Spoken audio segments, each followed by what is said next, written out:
தமிழர்களின் பாரம்பரியத்தையும் பண்பாட்டையும் வெளிப்படுத்தும் விதமாக பொங்கல் பண்டிகை ஒவ்வொரு ஆண்டும் தை மாதத்தில் கிராமங்கள் முதல் நகரங்கள் வரை அனைவராலும் கொண்டாடப்பட்டு வருகிறது. இந்த நவீன காலத்திலும் அலுமினியம், சில்வர் உள்ளிட்ட உலோக பாத்திரங்களை பயன்படுத்தாமல் பொங்கல் பண்டிகையின் போது அரிசி, வெல்லம், நெய் சேர்த்து மண்ணால் செய்யப்பட்ட புது பானையில் பொங்கல் வைத்து சூரியனுக்கும் கால்நடைகளுக்கும் படைத்து உற்றார் உறவினர்களுடன் தமிழர்கள் பொங்கல் பண்டிகையை கொண்டாடி வருகின்றனர்.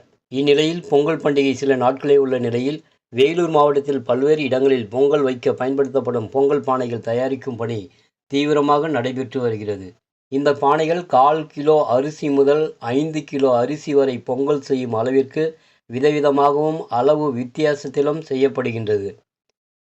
மேலும் பொங்கல் செய்யும்போது பானைகள் பல வண்ணங்களில் இருக்க வேண்டும் என பொதுமக்கள் விரும்புவதால் அதற்கேற்றாற்போல் வண்ணங்களை தீட்டியும் பானைகள் விற்பனை செய்யப்படுகின்றன. மண்பாண்ட தொழிலில் ஈடுபட்டுள்ள தொழிலாளர்களுக்கு மத்திய அரசின் பிரதம மந்திரியின் வேலைவாய்ப்பு திட்டத்தில் 35% மானியத்தில் 1,50,000 ரூபாய் வரை கடன் உதவியும் வழங்கப்பட்டு வருகிறது.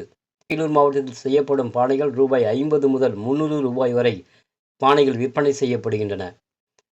தமிழர்களின் பாரம்பரிய விழாவாக பொங்கல் விழா கொண்டாடப்பட்டு வரும் வேளையில் பானைகள் செய்யும் தொழிலை விடாமல் பரம்பரையாக செய்து வருவதாக மண்பாண்ட தொழிலில் ஈடுபட்டுள்ள தொழிலாளர்கள் கூறுகின்றனர். சிவலிங்கம், வேலூர் மாவட்டம் சூளைமேட்டில் பாரம்பரியமாக இந்த பொங்கல் பானை செஞ்சுக்கிட்டு வரோம். நான் பிஎஸ்சி முடிச்சுட்டு மண்பாண்ட தொழிலில் தான் ஈடுபட்டிருக்கேன்.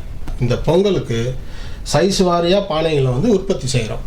அதாவது காப்படி அந்த பானை, அரைப்படி, இது 1 படி, இது 4 படி போடுற மாதிரி.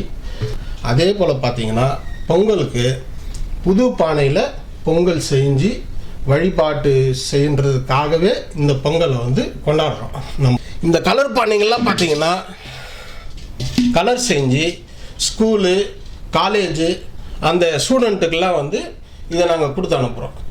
நாங்கள் மண்பாண்ட தொழில் பண்ணுறதுக்காக பிரதம மந்திரி திட்டத்தின் கீழே ஒரு ஆளுக்கு 1.5 லட்சம் ரூபாய் மத்திய அரசு லோன் ப்ரொவைட் பண்ணுறாங்க. அதனுடைய மதிப்பு 35% மானியமாக வழங்குறாங்க. புது பானையில் பொங்கல் இட்டு கும்பிட்றது தான் பாரம்பரியமாக நம்ம வழியாக பின்பற்ற ஒரு வழிமுறையாகும். இப்போ இந்த கொரோனா காலத்தில் இந்த கடந்த ஒரு 3 வருஷத்தில் இந்த பொங்கல் பண்டிகை கொண்டாடுறதுல நிறைய கட்டுப்பாடுகள் இருந்தது. ஆனால் இந்த வருஷம் அந்த மாதிரி இல்லை. அரசு எல்லா கட்டுப்பாடுகளையும் தலையெடுத்திருக்கு. மக்கள் பொங்கல் பண்டிகையை சுதந்திரமாக கொண்டாடுறதுக்கான எல்லா வாய்ப்புகளும் இருக்குது. என் பேர் கணபதிங்க, வாணியம்பலந்து வரேங்க. இந்த கொரோனாவில் 2-3 வருஷமாக சரியானபடியாக பொங்கல் யாரும் கொண்டாடல மக்களுங்க. இந்த வருஷம் கொரோனா கம்மியாக இருக்குது. கொரோனா இல்லாதனால மக்கள் இன்றைக்கி அமோகமாக பொங்கலுக்காக இந்த கடையில் பானை, சட்டி, அகல் எல்லாத்தையும் அங்கங்கே வாங்கி கொண்டு இருக்கிறோம். இந்த வருஷம் பொங்கல் அமோகமாக கொண்டாடுவோம். மக்களும் சந்தோஷமாகறாங்க. இந்த பொங்கல் மிக அருமையாக எல்லா மக்களும் சந்தோஷமாக கொண்டாடுவாங்க. பொதிகை செய்திகளுக்காக வேலூரிலிருந்து மோகன்.